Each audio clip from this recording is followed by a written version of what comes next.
If you're over 40 and life feels flat, foggy, or like you're just going through the motions, you might be in what I call the comfort trap. Modern life has sold you comfort as the goal, but what it's really done is rob you of meaning, energy, and purpose. You don't feel stuck because you're weak. You feel stuck because your spirit's been slowly shut down. This is the comfort trap, and most people don't realize when they're in it. So, if you want to wake up and start living, here's what you need to know. All modern diseases are diseases of comfort. I've been a doctor for almost 25 years, and honestly, most of the chronic diseases that we see in practice in some ways can be seen through the lens of comfort. They simply do not exist in a world of discomfort. I'll give you an example. Let's take type 2 diabetes. In hunter-gatherer times, you simply could not get type 2 diabetes. Why? Because everyday life was a little bit uncomfortable. Us humans have had discomfort built into the fabric of our existence for hundreds of thousands of years, but modern life has removed many of these daily sources of discomfort, but it has come at a cost. So let's think back. Okay, 50,000 years ago, you're living in your hunter-gatherer tribe. You had to get up each day. You had to walk. You had to be physically active just to get food, just to survive, just to get shelter. In that environment, it is almost impossible for you to start storing fat on your body up to the point where you get type 2 diabetes. Because look, that's what type 2 diabetes is. It's when we have stored excess fat into our body. There's many causes for it, but when that excess fat has been stored, it causes problems in the way we manage our blood sugar. So one of the problems when we have type 2 diabetes is that excess sugar goes around our body and gets deposited in different places, like in our eyes, in our kidneys, in our nerves, and causing problems there. But you can literally look at type 2 diabetes through the lens of comfort. It is a disease that exists when life has become comfortable. I mean, just think about your own life. Even compared to when you were a kid, our lives have become so much more comfortable in so many different ways. And when I say comfortable, I mean physically comfortable. Think about what you can do these days, depending, of course, on where you live in the world and what your job is. If you have the right job and you can work from home, it is possible these days to wake up. You can even stay in your bedroom, right? You can stay in your bedroom, stay in your pajamas, stay in bed, open up your laptop or your phone. You can start working and earning an income. If you want a coffee, you don't have to go into the kitchen and put the kettle on. You can literally on your phone now, in many countries, order someone to bring the hot coffee to your door in a takeaway cup. You can do the same thing with food. Even as a kid, if you wanted a takeaway meal, you'd have to phone up and at least go to the takeaway shop to get it and pick it up. These days, you don't even have to do that. From the comfort of your own home, you can get someone to get your food, not only get your food, cook the food, heat the food, make it really tasty, and bring it to your front door. Now, look, let's be honest, this is amazing.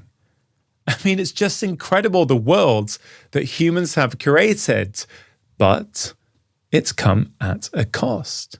We need discomfort in our daily lives. Without that discomfort, we start to get sick. Let's think about our physical activity, okay, and our lack of physical activity in the modern world. Lack of movement is one of the leading causes of premature death globally. It increases your risk of cancer, cardiovascular disease, obesity, strokes, and type 2 diabetes. The funny thing is, we talk about physical activity and we say that when we move our bodies more, we're going to get all kinds of benefits with our brain function, with our focus, with our physical health.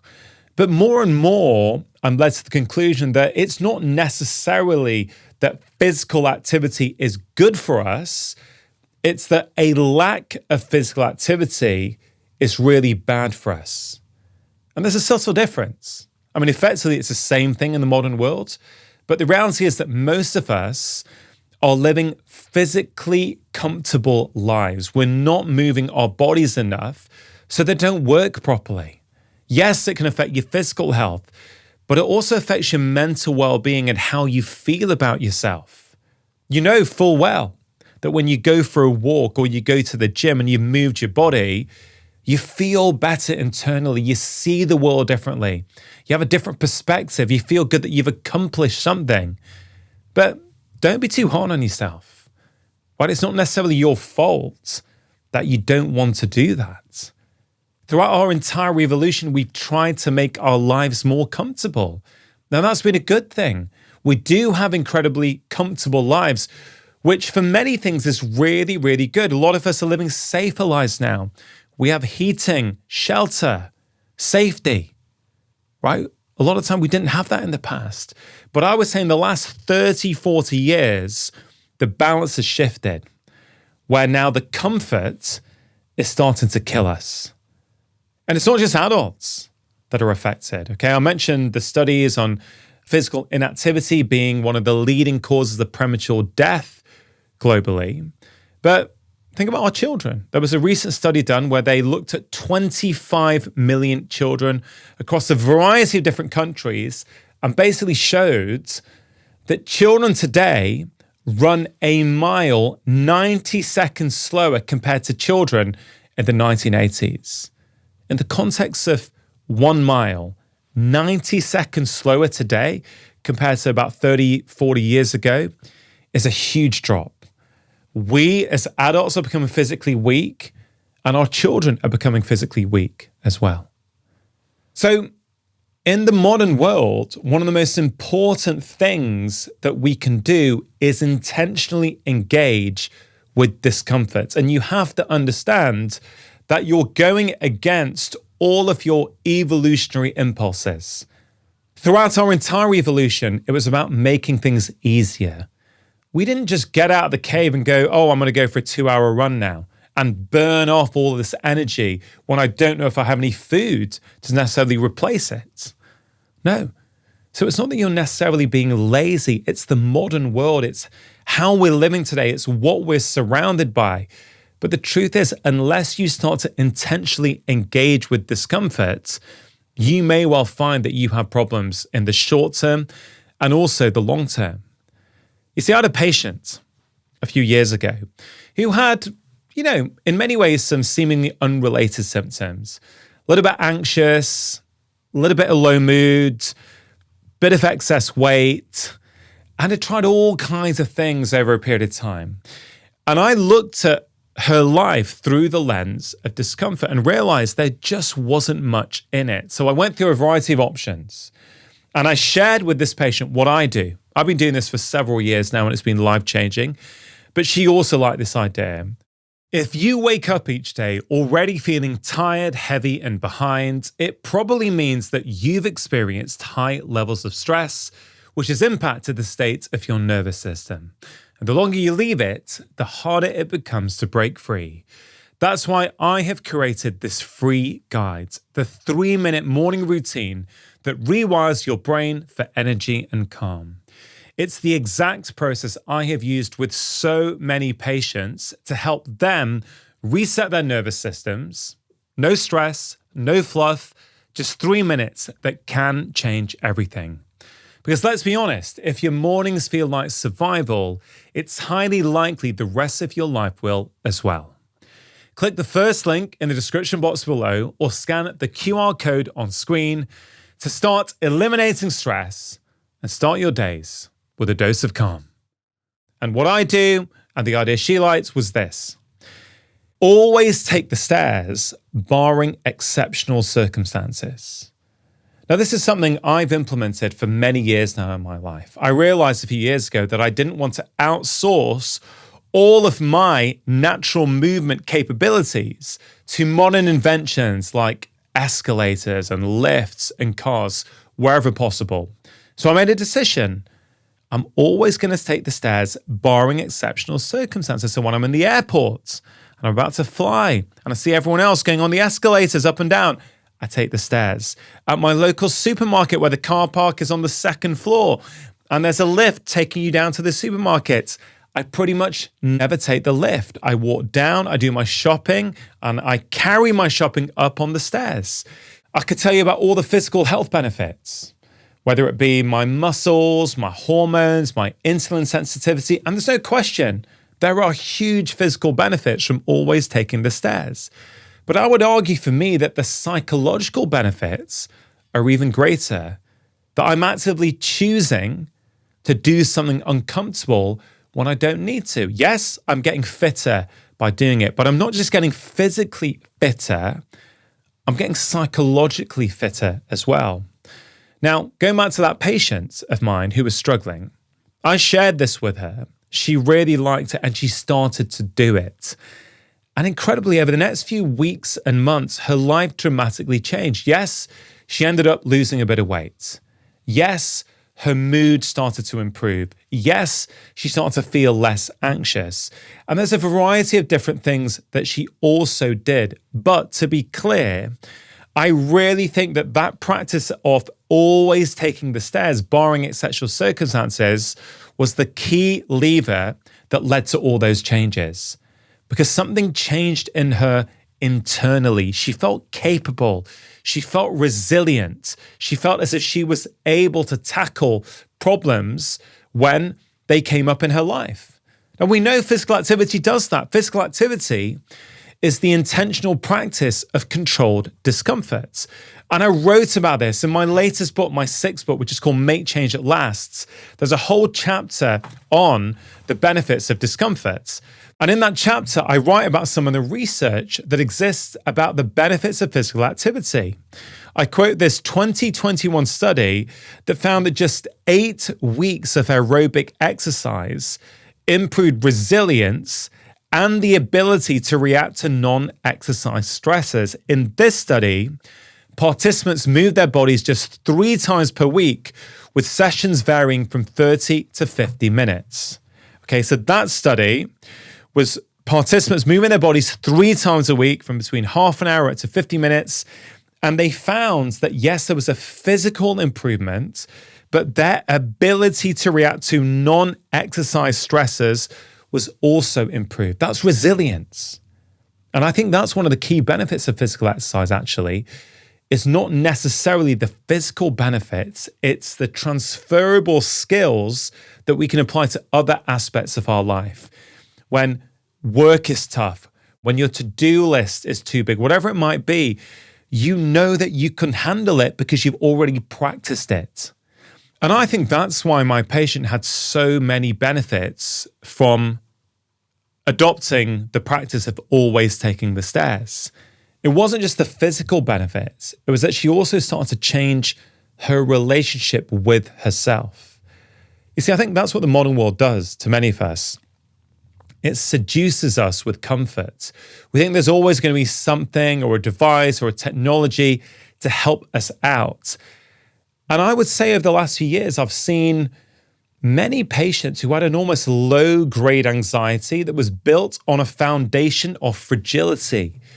They knew on a core level that life could get tough, but they didn't know that they could handle it because they didn't practice handling tough things. So what's it for you? How often do you do uncomfortable things? Do you lean into discomfort or do you shy away from discomfort? Are you someone who likes it, likes pushing yourself and testing yourself and teaching yourself that you can handle things? Or would you rather stay at home, curl up on the sofa? I always feel bad if that's you. Okay, I get it. As I've tried to emphasize in this video, it's not because we are lazy. It's because for most of our evolution, everyday life was uncomfortable. We move towards comfort. That's what we're wired to do. If there was sugar around, we'd eat it, right? We'd eat the sugar, we'd put on the fats, which would get us through the tough times in winter. But today, of course, that winter for many of us never arrives. There's always a constant supply of food. In the olden days, we had to move every day. You didn't have the option of not moving every day. So you did. But today you don't have to. So it's a struggle. You think you need motivation. You need to find a way. And sometimes you think that you're weak and there's something wrong with you. Now, let me be clear. There's nothing wrong with you. This is the way that we're wired. But if you want to get out of the comfort trap and you want to thrive in this fantastic modern world, in my opinion, you have to find a way to intentionally engage with discomfort. Right, so I want to give you some options now. As I mentioned, my latest book is called Make Change That Lasts. Okay, it's my 6th book. And chapter 4 is all about discomfort. There's research in it, there's case studies from my practice. But towards the end of that chapter, I talk about how you can create your own rules for discomfort. I've already shared with you one of mine about the stairs. Always take the stairs, barring exceptional circumstances. So my default now has become that I always take the stairs. Now, if I'm on a holiday with my family and we're staying in a hotel that's on the 20th floor and I've got everyone's bags, I take the lift. Okay, so it's not 100% of the time. But my default has changed at the airport, at the train station, at the supermarket. When I check into a hotel and they say, oh, here's the elevator, sir, I often say, hey, would you mind just showing me where the stairs are, please? And often the stairs are somewhere around the side. They're a little bit grubby. But that's the point I'm trying to illustrate. It's hard.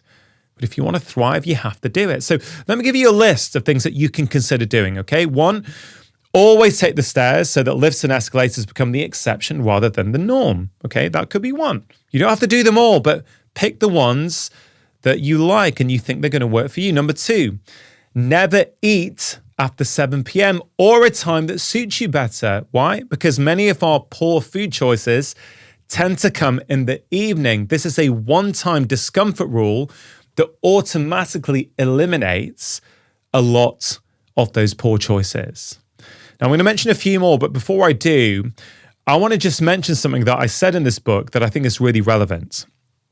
I quote Shane Parrish from his book, Clear Thinking, when he writes about replacing decisions with rules. And in that book, he says, in a quirk of psychology, people typically don't argue with personal rules. It turns out that rules can help us automate our behavior to put us in a position to achieve success and accomplish our goals.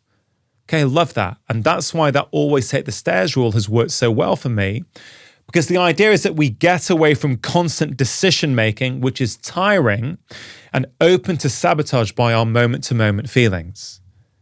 Do I always feel like taking the stairs? No, I don't. But the more you do it, the more you convince yourself to go, no, I'm going to do it because it says something about who I am as a person. Now, I also want to acknowledge that not everyone can. There could be all kinds of reasons why you can't take the stairs. If that's you, okay, there are some other options here. But if you can, I think it's a pretty fantastic one, okay? So always take the stairs is one. Never eat after 7 p.m. is another one you might want to consider. Never snack is another one. If you struggle with that, you could just make a rule. I'm never going to snack. I'm only going to eat at meal times.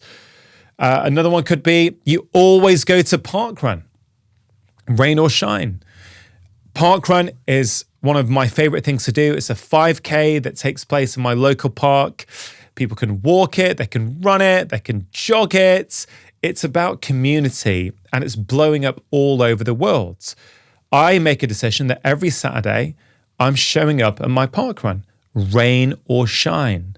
I'm not going to just wait for the weather to be perfect and then go, because then I'm allowing comfort to get the better of me. I've got a rain jacket. I've got a windproof top. If it's not good weather, I can still go. Maybe that's the one for you. And there's all kinds of options you can consider for creating your own rules for discomfort. But in terms of the more bigger things that you can do that get you to regularly engage with discomfort, you can think about all kinds of things. Okay, it could be taking a cold shower.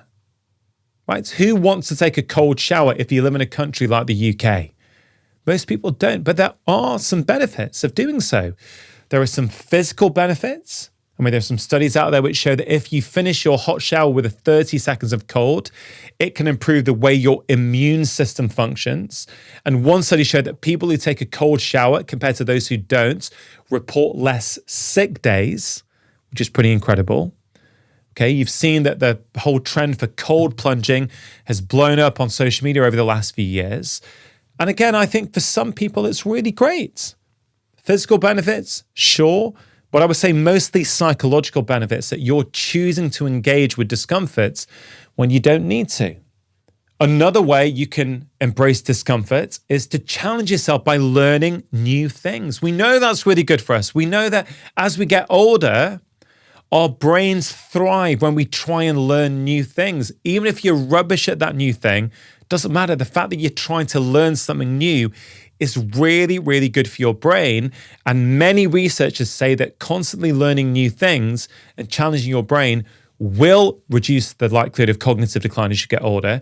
In fact, I know a lady very, very well who had brain fog in her 40s. And when she started to learn a musical instrument, within weeks, her brain fog went. She didn't change her diet, she didn't do anything else. But it was almost as if her brain had become stagnant. And by learning something new, it had woken things up. So in summary, modern life has sold you this idea that comfort is the goal.